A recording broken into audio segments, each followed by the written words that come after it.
जंगल के पास एक घास का मैदान था। एक गधा वहां रोज घास चरने आया करता था। एक दिन वह बहुत मजे के साथ घास में चर रहा था। तभी तभी जंगल में एक भेड़िया आ गया। वह शिकार की तलाश में निकला था। उसे बड़े जोरों की भूख लगी थी। गधे को देखकर वह बहुत खुश हुआ और सोचने लगा, इस गधे का शिकार कई दिनों के लिए खाने का बंदोबस्त हो जाएगा। वह अवसर की ताले एक पेड़ के पीछे छुप गया और गधे पर नजर रखने लगा। घास चरते गधे ने उसे देख लिया और वो समझ गया भेड़िया उसे मारने की फिराक में है। वो सोच ही रहा था कि भेड़िया उसकी तरफ आने लगा। जान बचाने के लिए गधे ने एक युक्ति लगाई और वह लंगड़ कर चलने लगा।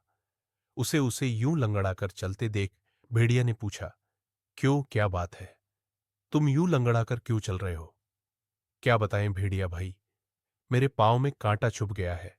बड़ा दर्द हो रहा है, इसलिए यूं लंगड़ाकर चल रहा हूं। तुम कांटा निकल दोगे?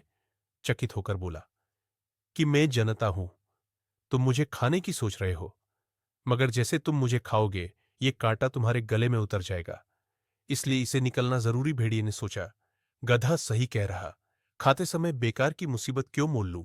इसका कांटा निकल देता हूं, फिर इसे मारकर आराम से खाऊंगा। वो बोला जाता, दिखाओ तो कांटा कहाँ, पर चुभा है। गधे ने अपना पर उठा दिया। भेड़िया उसके पैर के पास गया, कांटा ढूंढने लगा। जब गधे ने देखा उसका पूरा ध्यान उसके पैर पर है, एक जोर दुलत्ती मार दी। भेड़िया दूर गिरा जाके उसका सर चकरा गया और उठा देखा। जब तक भेड़िया उसकी पहुंच से बहुत दूर निकल चुका था। इस तरह गधे ने अपनी जान बचाई।